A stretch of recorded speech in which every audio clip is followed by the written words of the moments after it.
Don't say that to me. You have me. Okay, you have me. You will always have me. Bola.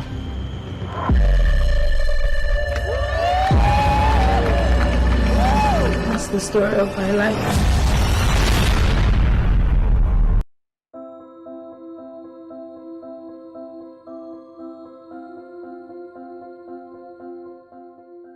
You know, sometimes I find it difficult to describe myself. Like, you can ask my children, what do I do? They can't even explain. They just say that daddy's always at home, you know, and all of that. But of course, I'm a believer. I'm a gospel movie producer, an actor, an entrepreneur, graphic designer, video editor, so many things. Forex trader. I'm a crypto enthusiast. So many things, right? Basically.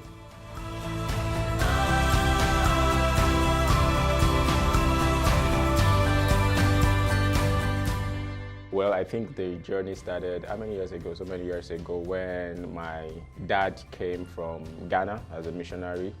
And then I guess he had the passion for reaching out to younger generations, you know, talking about sexual purity and all. And if you have that kind of message, you have to think about how well you can actually preach that message to the people. And one of the ways that we found out that would be very effective was drama. So it was like we trying to preach or convey a message, but we're trying to look for a platform that makes, a lot of sense that people can connect with. And that was how the journey started. And then, you know, my dad went to the Mount Zion Institute of Christian drama, and from there I actually got the passion as well. And I started the journey, started right from school. I was the drama coordinator at some point in my school church, you know, that was my final year. And then I also went to Mount Zion Institute. I connected with great minds, people that, you know, doing it for kingdom purpose, and it was very, very exciting. And that was how the journey started. Through drama, I met my wife as well, and you know, we've learned a whole lot from the journey, and here we are today, to the glory of God.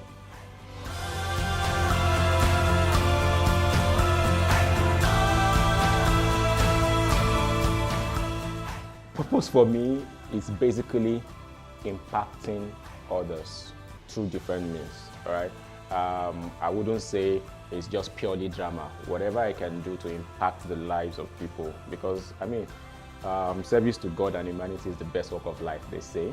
So whatever I do to impact others, be it drama, even in my business, I do not see my business as just a mere business. I see it as an avenue to reach out to people, to help them, to impact them, to preach Jesus to them. So whatever I can do to help me preach Jesus to people, that is the purpose for me, and I find it fulfilling that way. Even though, you know, the movie industry is quite creative, and, you know, it's actually fun. So you're doing what God has called you to do in a fun way as well. So I think that is why I tend to move towards the drama side more.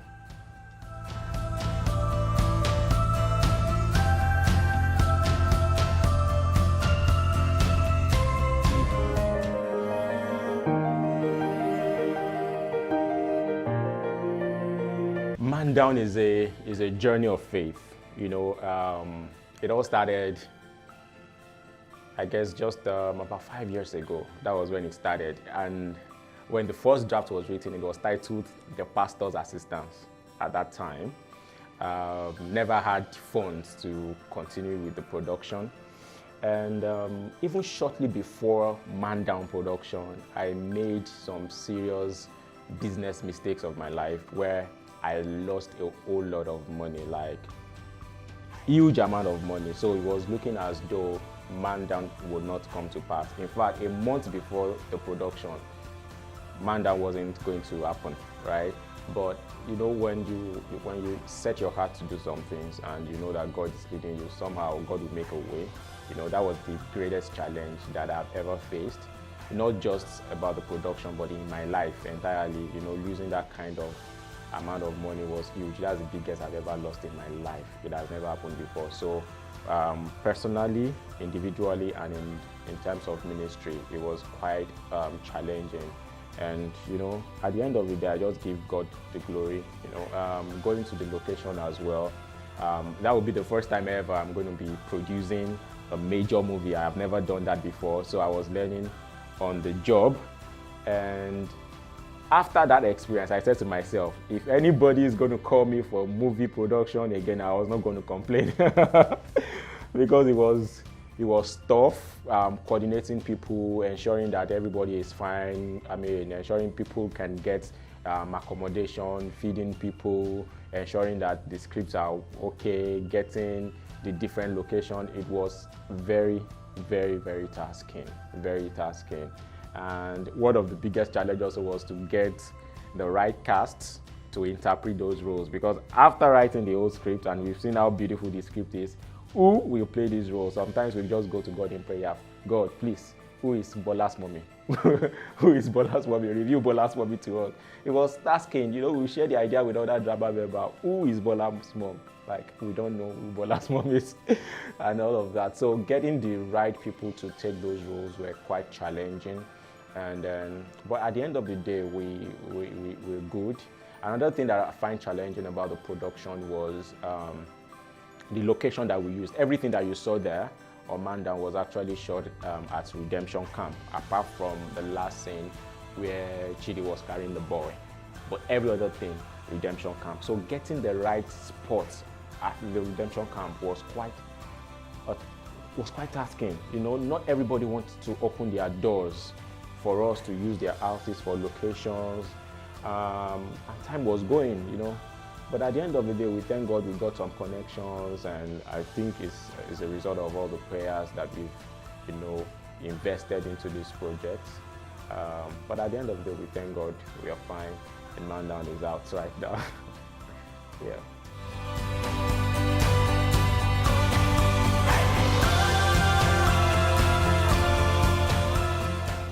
The challenge about that camp was we never expected what we saw. So for instance, there was a particular location we wanted to use that should be, I think, the pastor's wife's house. You get? So you can imagine doing the setup just like you've done the setup here, but for us, the setup took a long time, 5 hours, 6 hours. We are still trying to get the right spot, get the right light. And after the setup, the owner of the house just told us that, sorry, we have to move. Do you understand? So it's like we've wasted time.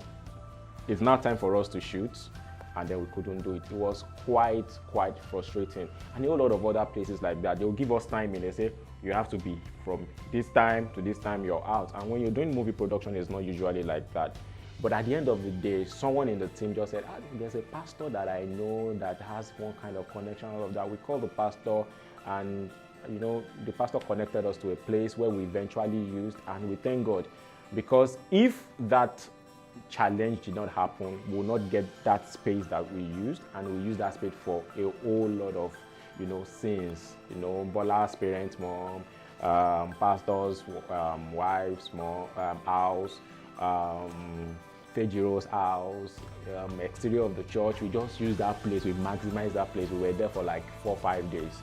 And we thank God, because one thing I've learned, through this experience is when it seems things are tough, when it seems that one door is open, possibly God is trying to create something, better and amazing for you.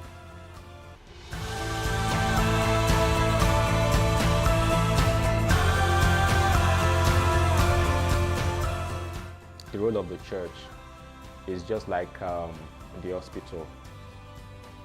You do not expect people that are okay to come to the hospital.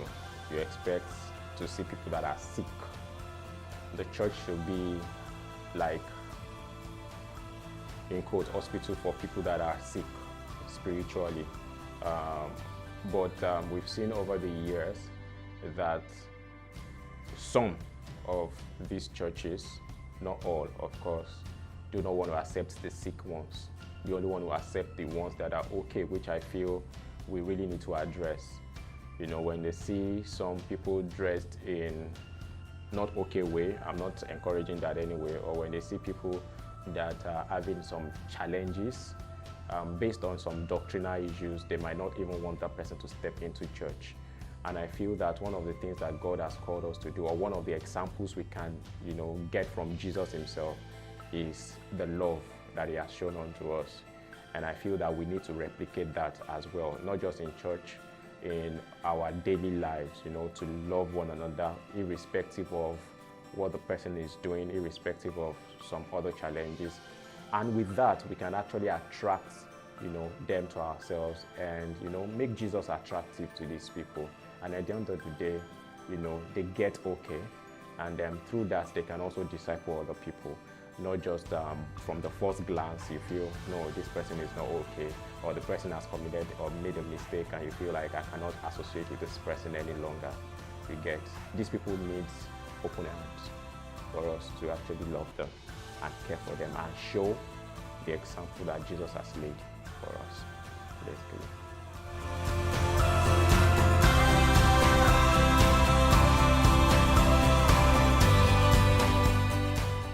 The question is quite tricky.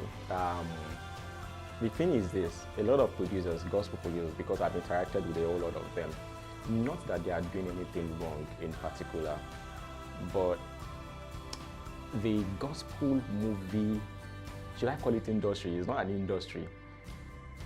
Generally, it's not a money-making venture, in quotes. A lot of people, I can say 90% of the movie producers, they do this in, let's just reach out to people, just the way you preach to people. So they have their normal regular job, but God has called them into the drama ministry. And most times they do their best actually. They put in all the resources they have, even though the resources might be limited, but they put in everything they have to actually push whatever they want to push. And so different messages, different category of people. And I tell you, even the ones that we've seen, and we feel like, oh, it's reaching out to people and it's blessing lives. You see those movies and you are going to be seeing thousands of views, and people are giving their lives to Christ. People are being, reconciled back to Christ. So for different, categories of movie production, you have your own audience and people that will be blessed through it. So for me, I wanted to take it to the next level actually, because hardly will you see Christian movies in the cinemas and with that high quality. I am privileged to actually be doing something like that, you get. But I keep thinking, what if I don't have that kind of resources? Should that stop me from doing what God has called me to do? I'm going to do it with excellence, but with the resources that I have. And I guess that's been the challenges, so far. A lot of brands do not want to support Christian movie because they feel that it's not a money-making venture. But these guys will not wait, right? They will not wait. They have to do what God has called them to do, irrespective of what it is.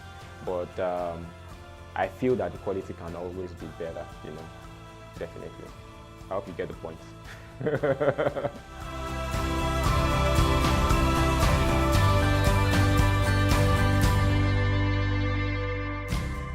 I feel that movie making is actually make-believe. You, how would I put it? Make-believe in the sense that you want your viewers to believe exactly what you're doing. You want that believability. Let me put it that way. So there are some things that you necessarily do not have to put in, but as long as it is real. For instance, if in a gospel movie I want to depict a character of someone making love to another person, for instance, there are ways I can do it that it's believable. Do you understand? I don't have to go real. I want to show actually some maybe romantic scenes. There are ways that I can do it that is still believable. Do you understand? So I feel that for gospel movie there are limits to what you can do, basically.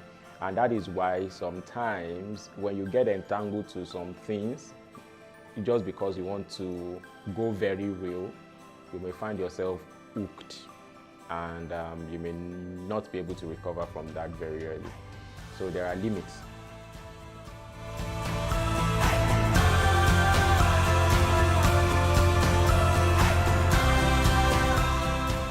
In terms of funding creative content by gospel movie makers, I would say that we are collaborative. We work together. You get, And it's just unfortunate that a lot of people, recently have not seen what we have been doing behind the scene. And I believe that all the things that we've been doing behind the scene, within a very short time, is going to open up. Everyone will notice. But it's just for now. I'm sure that within some few months from now, few years from now, you're going to see what we're doing. Guys are doing major work. We are getting we are getting funding, from other partners as well.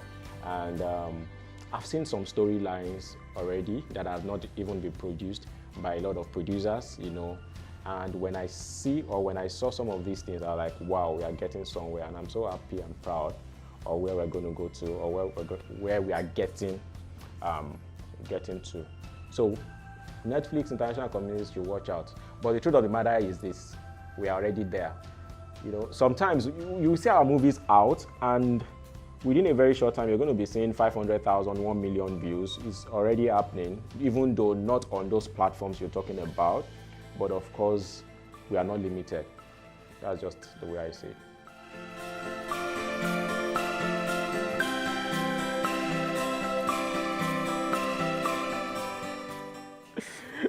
Okay, the truth is this: movie production doesn't pay my bills.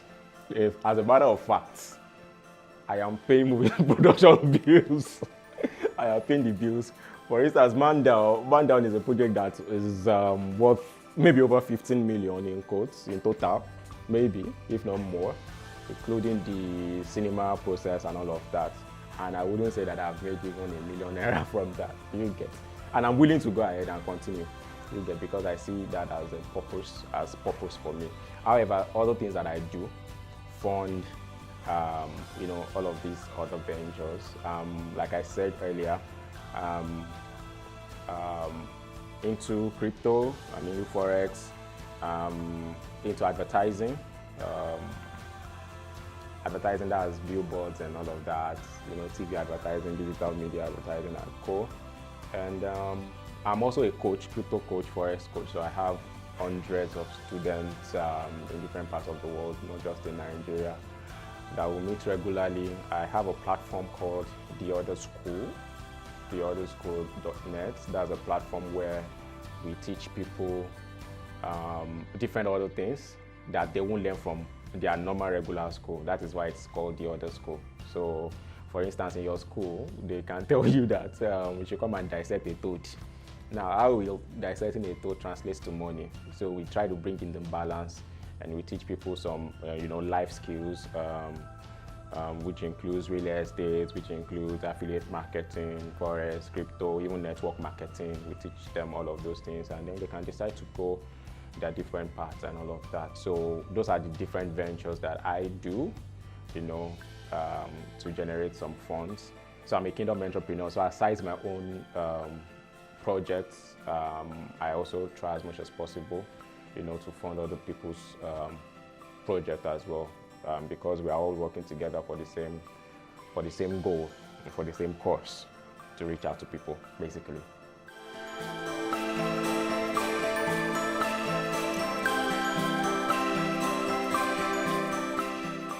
Right from school, I already had an idea of the year I would get married, even though there wasn't any female then. I already had the idea. And when I eventually met her, I had to tell her this is when I'm going to get married based on, what I wanted right from school. I said I was going to get married 2015, my birth month, November. And fortunately, her birth month was also November. And you know what? We started courtship, and about 6 months, 7 months to the wedding, I had no job, no money, nothing. I'm a guy of strange faith, you get? 5 months to the wedding, to the date we set for ourselves, even though no job. Okay, I got a okay job 5 months to the wedding. 5 months, okay job.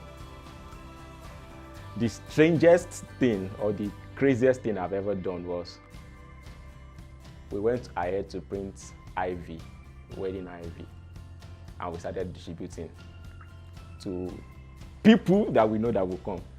At this point, I had no idea of accommodation, no suit, no wedding gown, nothing. I just started a job 5 months to the wedding. So what we did, thank God my wife understands. At some point we were thinking, we hope we've not taken the wrong decision by doing this thing. I said, don't worry, God is in charge. And so my first 2 months of working in that particular place, that would be 3 months to the wedding. That was when my first salary, second month salary, with my wife's salary, we gathered everything together, we got our first accommodation. We did that together, you know. Now I have just 3 more salary left for the wedding. And at the end of the day, people that came was like, are you serious? You know, till now I can't even explain it. You know, after the wedding, different blogs, different wedding blogs, everywhere was, I said, thank God though. But at the end of the day, it went well. That particular accommodation we got, for instance, I couldn't find any other thing. It was just, I bought cotton.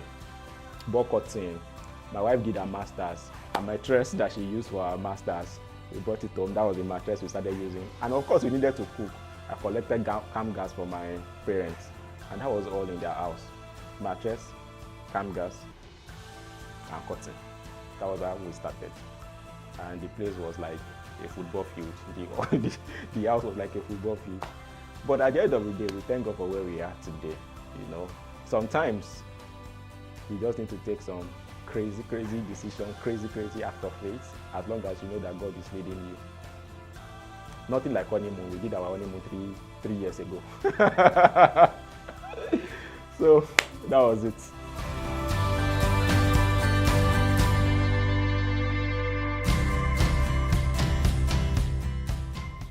There's something called the Mount Zion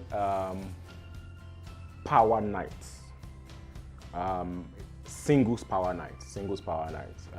Happens in Ibadan, I think once or twice a year. I can't remember.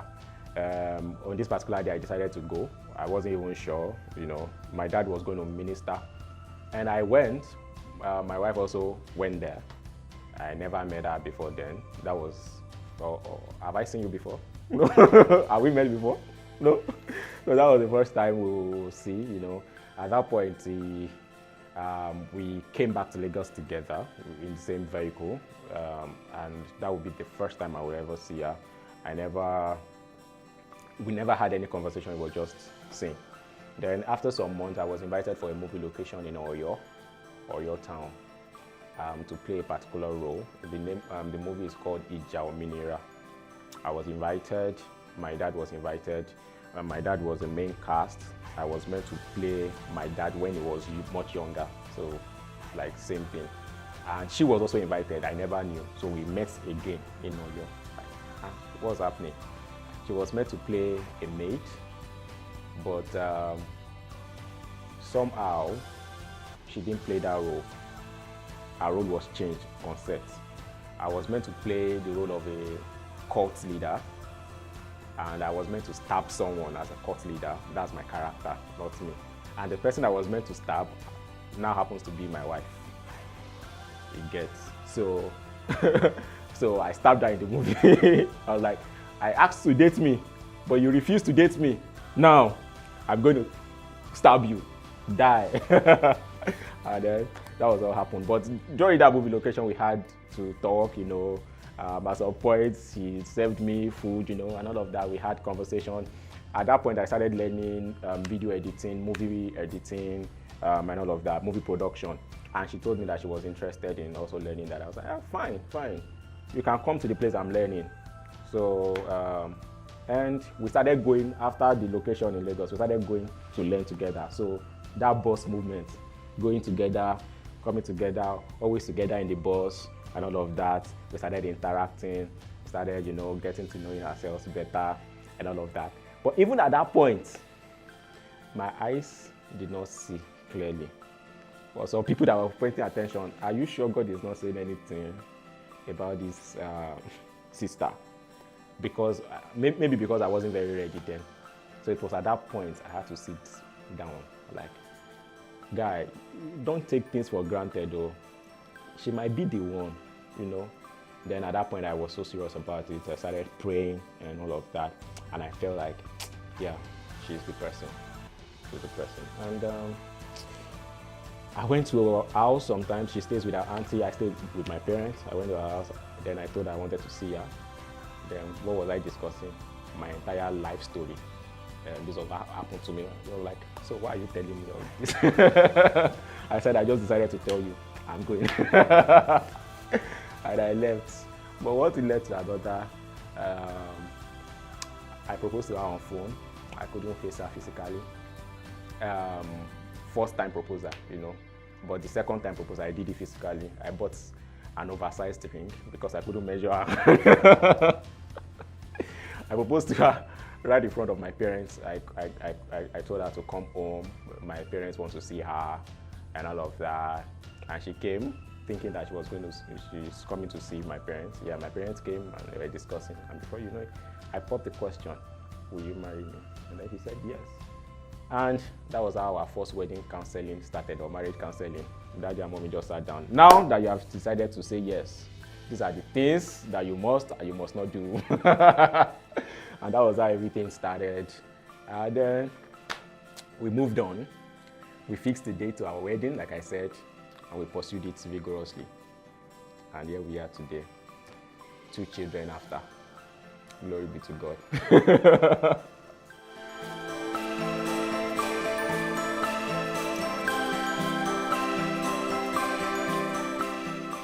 Unwinding, that's quite tough. I'm an introvert, so most times I stay at home. But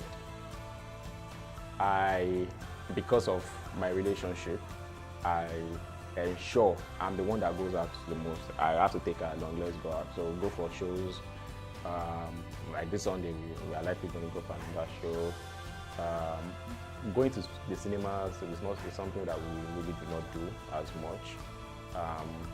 Going out to eat. That's all. That's all basically.